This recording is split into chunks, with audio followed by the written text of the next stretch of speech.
boosting confidence. Now, just give me a sec. The problem with that is if you're someone that's really financially secure, you're very rich, you're in that top 10, 5, 1% of alpha men that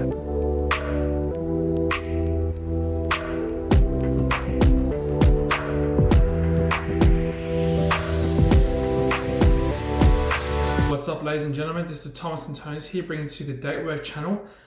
Today I'm going to talk about neediness in men. Now, I personally have come across this very recently, as of the last 2 to 3 days. I noticed I was doing this to my girlfriend, and it's quite detrimental to my relationship going forward. We discussed it and communicated it through, and we got to the point of the matter into what it actually means and to how to actually come apart and actually try and solve this together as a unit. Guys, if you've been in past relationships where you've had that partner be dependent on you for things in regards to either income, education, or just information, or just want to be by your side all the time, in the moment it's great and it makes sense. And if you don't know any better, which is my mistake, I started dating women who are always quite attached to me and who always felt the need to be with me for 3, 4, 5 times a week. And to me, that just seemed normal, right? And my natural love language is physical affection and touch. Same thing. And basically just spending time in person with my significant other. The issue I didn't realize is that while I was doing this and I was, spending a lot of time with this partner, is that it was actually sacrificing my true career going forward and my true goals to be achieved. Because as you know, my priorities were a bit shifted back then. So my priorities were about studies and university and stuff like that, but it was also quite balanced with spending a lot of time with my partner moving forward. And I think the issue that caused, and I didn't realize until now, is that because I've now met a more higher value woman in my sound of mind, and what I value her a lot, is that I've realized that there's this sense of priorities that I need to realign. And what I mean by this is that she admires for me to focus on my goals, my career success, my financial stability, and growing my identity in this world first within my community, and then bring her second. Now, to be quite honest, it's quite a rare trait that I've actually experienced from women in general, but it's a very good lesson going forward into understanding where your priorities land. Because guys, hear me out when I say this, and I thought about this thoroughly, and I've watched a few podcasts, and shout out to the Roommates channel. They're doing an awesome job and I love their content. I just wanted to say that the issue that was going forward is that by being an alpha male and by being a high value man, that requires you to prioritize yourself in the sense that you have to be forward about where you want to be going in your career, where do you want to grow into what avenues, and you have to be very focused onto those elements. And then your private partner life comes second. In that sense, it doesn't come first, it comes second. Now, that might sound a bit selfish, but it's not. See, that's where the interdependentness in the relationship comes. And as I've realized recently, my mindset was educating people on to be interdependent with a partner, but I actually wasn't practicing it in my new relationship moving forward.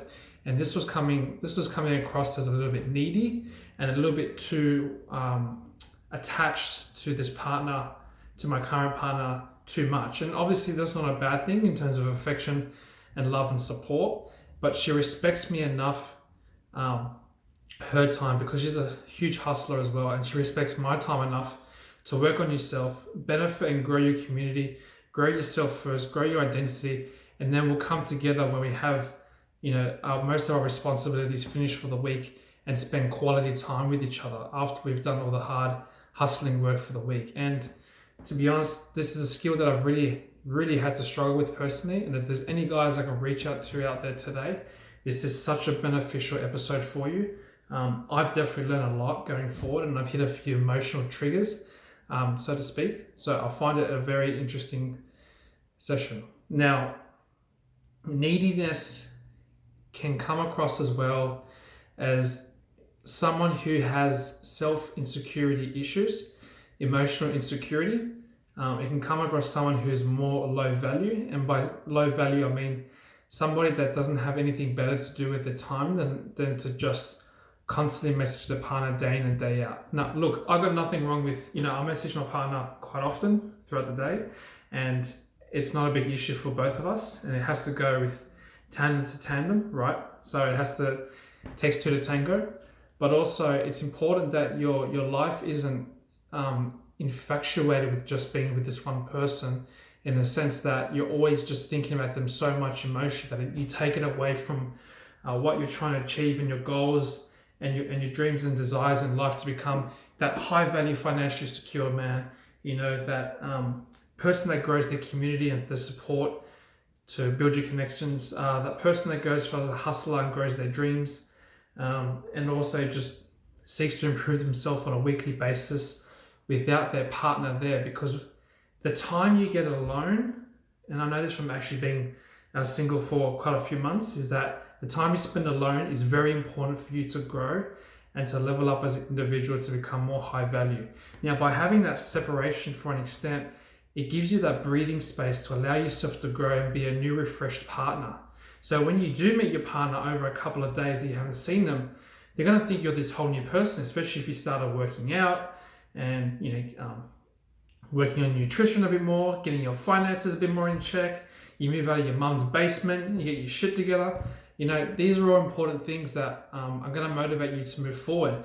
And it also comes down to this, which is extremely important.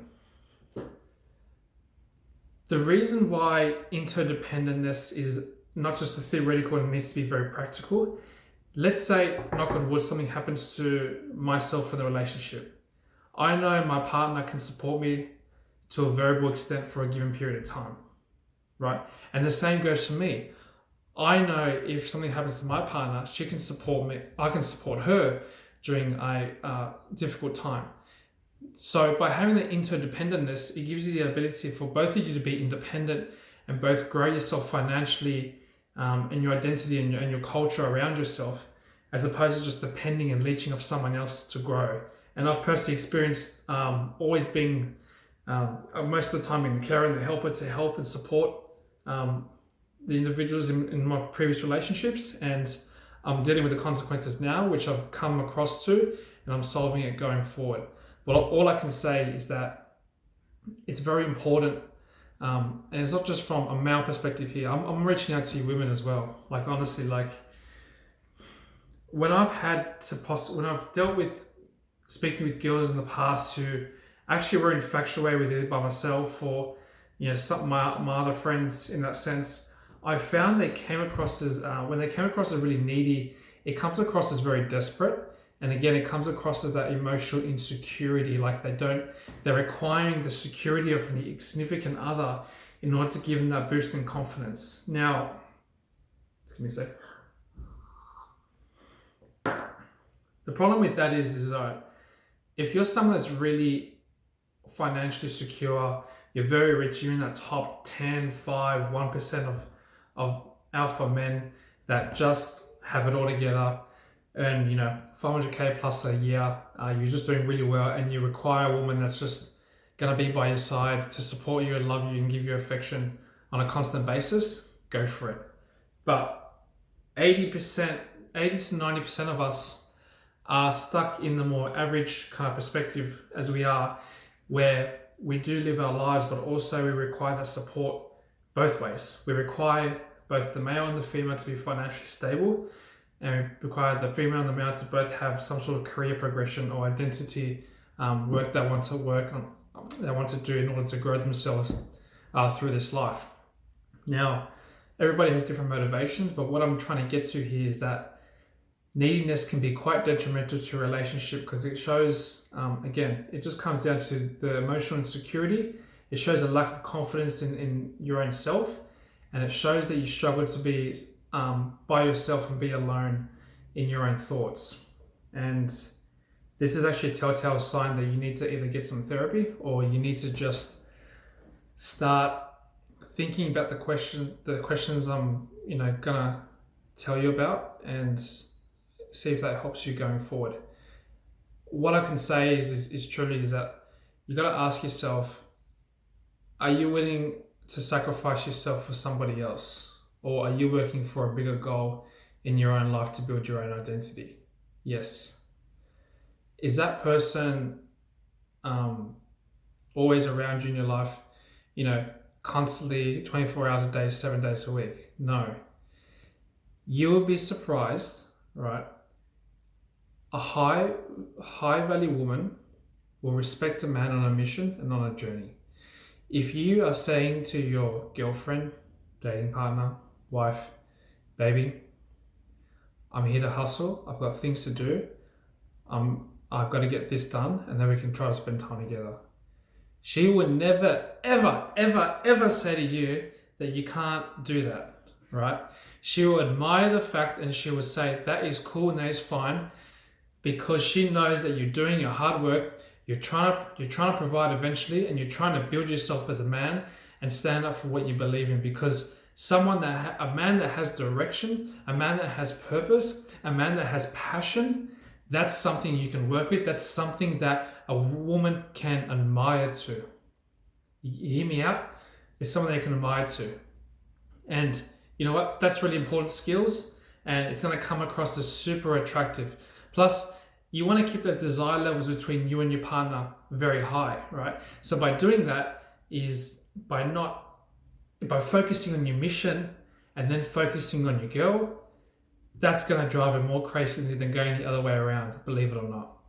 And that's about the whole nice guy, bad boy personality type. Is that the bad boy doesn't necessarily kick women or is aggressive or abusive or stuff like that. What a bad boy means is a man that breaks rules and takes control of his life and goes for what he believes in, but then understands that he wants to give affection and provide for his woman as well. But he's the guy that's taking charge. He's the guy that's hustling.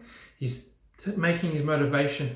He's going through his career obstacles. He's getting his progressions, and he's moving forward, and he's showing he's not just, you got three things, right? And shout out to Hafiz now and roommates, because this is a really important 3 P's he said. You got to find your purpose, you got to find your passion, and you got to find your perspective, right?